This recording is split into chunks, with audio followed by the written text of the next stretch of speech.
Bienvenue à tous sur C0 et on se mange un crash de la mort qui tue, moins 30% sur les alts. Mais faut pas le prendre négativement, rassurez-vous, ce sont des choses qui arrivent en plein bull run et on en a eu plusieurs pendant le bull run 2021, même si en 2017 ça a été très différent. Mais donc pas d'inquiétude à avoir, mais du coup on va regarder un petit peu quoi présager pour la suite. Ça t'intéresse? J'imagine évidemment que ce type de sujet t'intéresse si tu suis l'univers des crypto-monnaies. Évidemment, comme d'habitude, ce que je vais te proposer, c'est de rester avec moi. On y va, let's go!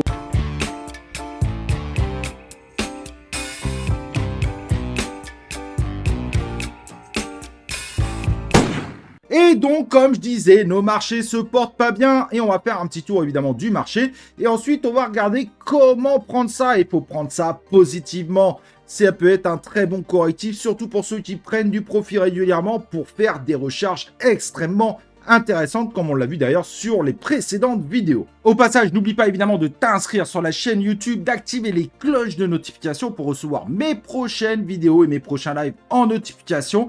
Et n'oublie pas de liker cette vidéo, ça soutient la chaîne, c'est très important. Et de lâcher le nom de la chaîne partout autour de vous pour faire grossir cette chaîne qui est 100% crypto, 100% fun, 100% non bullshit, pas de lien d'affiliation, pas de projet qui paye cette chaîne. Donc on est 100% dans l'objectivité, contrairement à 95% des chaînes YouTube qui en réalité vous vendent des choses avec leurs liens. Donc notre marché, évidemment, notre Bitcoin au moment où je fais cette vidéo qui continue sa baisse, je dirais, qui est à 63 300 à peu près, et notre marché crypto qui se porte pas beaucoup mieux, puisque sur une journée, on a quand même des jolis correctifs, moins 19 pour Theta, moins 21 pour Bonk, moins 19 pour Floki, moins 13 pour Flow, moins 16 sur Sol, mais Sol qui nous a fait un pump and dump de folie hier, puisqu'il est monté à 209 $. Il mange peut-être évidemment les grosses baisses des mêmes coins actuellement, moins 15 pour Agix, moins 14 pour Ordi, etc., etc.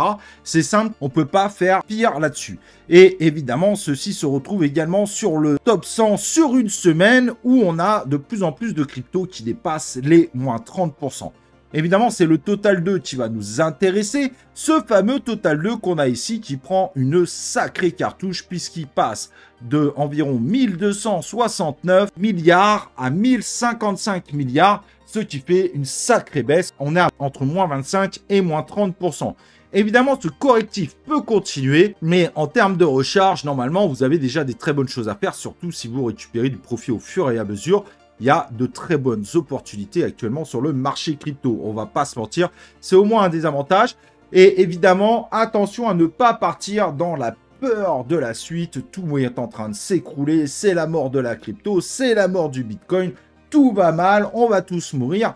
Bonne nouvelle, prends-le positivement. Dans tous les cas, on va tous mourir. La question, c'est est-ce qu'on mourra pauvre ou est-ce qu'on mourra millionnaire? Et c'est ça la vraie question à se poser. Et donc, c'est dans ces périodes-là qu'il y a possibilité de faire des très bonnes choses, des très bons coups sur le marché. Et si ça continue de baisser, comme tu n'auras pas fait all-in et que tu auras forcément gardé de la liquidité, eh ben on pourra encore recharger et refaire une deuxième opportunité si ça venait à descendre beaucoup plus bas. Donc finalement, on n'est pas si mal que ça. On est plutôt dans un correctif comme on en a connu. On a connu des correctifs de moins 30% et entre les doubles tops du Bitcoin en 2021, on avait même connu un correctif de moins 50%. Donc vous voyez, honnêtement, il n'y a pas de panique à avoir. Certes, il y a de la volatilité, mais c'est ce qu'on appelle l'univers de la crypto. Mais de ce côté-là, du coup, qu'est-ce qu'on pourrait faire? Et quand on voit les résultats sur une semaine, on se dit, mais optimisme, il y a un coup à faire. Évidemment, on reste dans le top 100, donc ce ne sera pas les plus gros multiplicateurs, mais ça sera des choses pas mal. Évidemment, du côté des mêmes coins, ça, c'est à toi de voir si tu veux jouer au loto ou pas. Il y a des possibilités que ça remonte fortement, mais attention, si ça crache, bah, tu dois en prendre tes propres responsabilités. Mais on a aussi, par exemple, le STRK du côté des Layer 2. On a l'ETC qui, plus le temps avance et plus on pense que les ETF, ETH vont être refusés, bah, l'ETC pourrait être une belle alternative proposée. On verra, évidemment, pour le moment, on ne sait pas. Le Litecoin, exactement de la même chose, mais quand on voit l'Ethereum classique à moins 24%, il y a peut-être quelque chose à faire dessus. Évidemment, le pump arrivera trop tard si, évidemment, vous n'êtes pas dedans. Et ça sera à ce moment-là que vous allez regretter de rentrer là-dedans. Mais même, je dirais, du côté, évidemment, de l'intelligence artificielle ou des projets ultra novateurs comme WorldCoin, qui est aujourd'hui à moins 22% sur une semaine, bah, il y a quand même des choses intéressantes. On va pas se mentir. il y a de très belles recharges potentielles à faire durant ce correctif qui, même s'il n'est pas terminé, entre moins 25 et moins 30%, on est déjà sur quelque chose évidemment de très intéressant. Ça serait dommage franchement de louper l'occasion parce que vous êtes déprimé, de louper un correctif qui peut sacrément payer en pensant que c'est la mort de la crypto, ou d'autres discours mais qu'on entend moins, que le Bitcoin va redescendre à 8K, et évidemment il ne redescendra pas à 8000, je n'y crois pas une seconde. Là tout ce qui peut c'est descendre entre 57 et 60, mais bon finalement, sachant qu'on part de 74, on n'est plus si loin que ça déjà. Ça serait dommage d'attendre pile poil qu'il descende en dessous de 60, alors qu'il y a déjà des recharges évidemment très intéressantes à faire, et que si jamais il rebondissait à 61, bah vous auriez loupé une grosse opportunité. Et c'est ça qui est dangereux quand on est trop bearish, comme quand ça monte et qu'on est trop bullish, c'est qu'on a tendance à oublier qu'il y a des choses intéressantes à faire et on est persuadé toujours que ça va descendre toujours plus bas, toujours plus bas, toujours plus bas, et donc on finit par jamais acheter. Et c'est un peu comme en plein bull run, les gens qui pensent qu'on va toujours aller plus haut, toujours aller plus haut, toujours aller plus haut et jamais vendre, et se retrouver avec une grosse cartouche comme sur par exemple les jeux du Play to Earn où les gens ont perdu moins 90% en attendant évidemment un nouveau top qui n'est jamais arrivé. Ça a été même un super bottom qui est arrivé sur la plupart des Play to Earn. Donc il faut vraiment bien comprendre la situation. On est en correctif à plus de moins 25%. On considère qu'on est comme sur un correctif important. On parle des halts évidemment. Alors toutes les halts ne se valent pas, bien évidemment, mais c'est intéressant de voir ça et de se dire ça serait dommage de louper l'opportunité maintenant, alors que là, il y a quand même 25% qui sont perdus dans la nature, et donc 25% qu'on pourrait récupérer, évidemment, si le marché remonte. Je dis bien si le marché remonte, parce que même si moi je pense évidemment qu'on est en correctif et qu'il y a moyen de monter, le bull run de fin 2017 nous avait montré quelque chose d'assez différent. Et c'est vrai que comme là, finalement, notre Bitcoin n'a pas dépassé son ATH de fou, puisqu'il est passé de 69 000 en 2021 à 74 000 actuellement, c'est vrai qu'on s'attend logiquement à plus, à bien mieux en termes d'ATH. Et même à la limite, si on était à la fin du cycle, recharger pendant les correctifs, c'est toujours pas mal. Au pire, ça repère encore 30% dans une semaine, et ben on remet quelque chose, hop, à la fin, on récupérera la cartouche de toute façon. Donc il vaut mieux vivre avec le marché et sa volatilité que derrière, finalement, la subir, puisque si on hold pour la vie, on voit monter, on est content, ça descend, on est déprimé, on passe une mauvaise journée, alors que c'est l'inverse pour ceux qui jouent sur la volatilité. Quand ça monte bien ou que ça descend bien, les gens sont super contents, c'est « Waouh, purée, c'est génial, c'est tout rouge, oh, comment je vais m'en mettre plein les pouilles, oh, je vais acheter ça, ça, ça, ça, ça ». Et ça, c'est quelqu'un, tu vois, qui est vraiment dans la volatilité, qui a bien compris l'univers de la crypto-monnaie et qui n'est plus dans l'émotionnel. Et tous ceux qui viennent de la bourse, en général, le vivent assez mal, parce que, évidemment, en bourse, manger des moins 30%, c'est très rare, et quand tu les manges, tu es complètement déprimé. En crypto-monnaie, moins 30%, tu devrais être content. Là, c'est génial, je vais pouvoir me taper un truc de fou. Oh là, je vais faire du fric, mon pote, comment c'est descendu, comment je vais racheter comme un gueudin. Oh là là, et puis alors si ça rebaisse de 30%, comment je remettrai encore un petit billet? Oh là là. Et tu vois, le mec, quand c'est rouge comme ça, il voit déjà l'avenir. Il sent déjà que demain, il va gagner un truc de dingue. Et évidemment, l'inquiétude qu'il y a sur les marchés actuellement, c'est est-ce que les halts vont faire une alt season? Mais je dirais à la limite, même si elles ne font pas de alt season, n'oublions pas que malgré tout, sur un mois, on est quand même vert. Alors je suis d'accord. Le WIF, le PP, le Flotti, le Chip, ce sont les meilleurs résultats. Mais il y avait le ZRX qui sort de nulle part. Le Fetch qui a fait des bons résultats. Le JUP aussi. Le MRX. Donc il y a quand même des choses qui ont fait d'excellents résultats. Donc évidemment, malgré tout, quand tu joues sur la volatilité, tu es quand même gagnant, même si on n'a peut-être pas fait les multiplicateurs que certains espèrent, qui sont des multiplicateurs de psychopathes de la mort qui tue. Mais au moins, on profite du marché. C'est rouge, mais c'est rouge avec des gros pourcentages. On est heureux.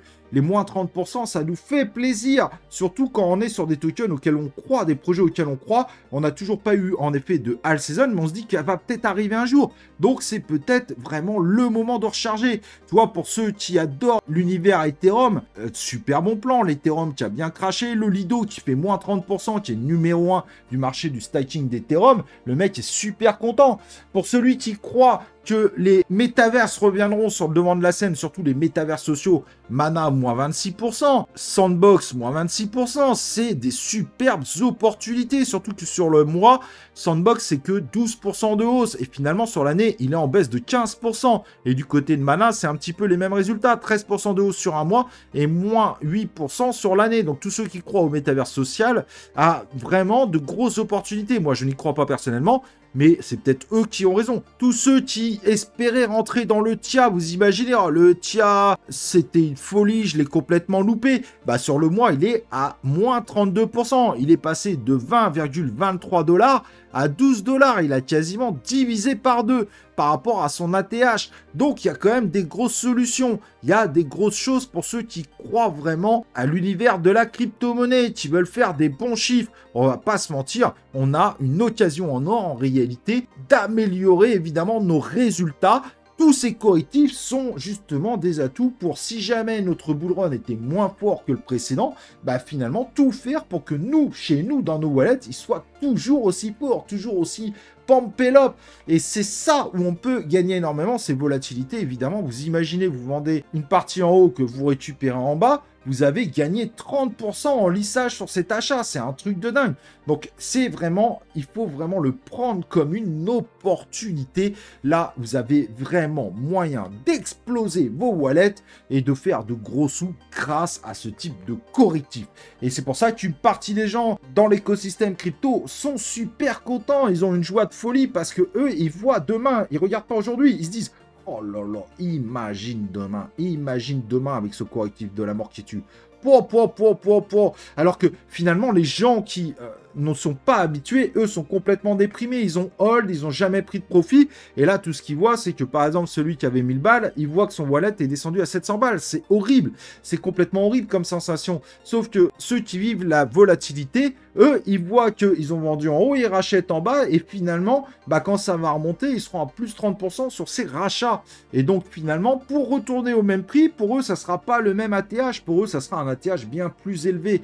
Et si jamais ça redescend, eh ben, ils remettront encore pour encore plus gagner demain, ou plus après-demain. Mais voilà, il y a vraiment une opportunité en or quand on voit ce type de baisse. Il y a vraiment des très grosses choses à faire. Et comme je te dis, même si ça corrige plus, finalement, bah, on remettra et on sera encore plus content. Plus ça corrige et plus ça fait du bien en réalité au wallet pour demain. Et c'est comme ça qu'il faut que tu le vives. Vraiment, je t'assure, il y a vraiment possibilité là sur le coup de faire un gros jackpot avec ce Bitcoin qui baisse sérieusement, mais qui finira par rebondir et nos alts qui prennent une grosse cartouche. Il y a vraiment, je t'assure, il y a vraiment une très très bonne opportunité et il y a vraiment moyen sur le coup d'être les grands gagnants de demain. Et plus tu géreras ton émotion, plus tu sauras faire ce type de choses et plus tu feras partie évidemment des grands gagnants, des très très grands gagnants des bull runs, puisque tu feras partie aussi de ceux qui seront capables de récupérer du profit quand ça montera bien. Et donc, quand le bull run sera réellement terminé, tu feras partie de ceux qui de toute façon ne seront pas dérangés par la fin du bull run puisque tu auras pris des profits. Il y aura une petite partie certes qui baissera sur ton wallet, mais ton wallet ne divisera pas. Et ça c'est vraiment le bonheur absolu. Et tous ceux qui hold pour la vie, bah, ils verront peut-être leur wallet monter extrêmement haut, peut-être même plus haut que ceux qui prennent du profit par palier, mais reverront aussi malheureusement leur fonds redescendre le plus bas, puisqu'à chaque fois qu'on est bullish en général, on pense que ça va monter toujours plus haut, jusqu'au jour où ça ne monte pas toujours plus haut. Et je peux te dire qu'en 2021, j'en ai vu ici, quand ça commençait à baisser comme ça, ah ça va aller encore plus haut, t'inquiète pas, ça va être un triple top, hop hop hop hop hop, là quand ça commençait à remonter, c'était à fond, ils savaient, ils sentaient que ça allait remonter largement, que ça allait dépasser évidemment la TH, et ça a redescendu, et c'est là qu'on a vu évidemment notre Bitcoin passer de 68 à 15K, et sans jamais retourner à son ATH. Et c'est là qu'on a vu beaucoup de gens, malheureusement, perdre énormément, puisque les alts, contrairement au Bitcoin, certaines ont des grosses inflations et ne retourneront jamais à leur ATH. Au moins 50% des cryptos ne retourneront pas à leur ATH.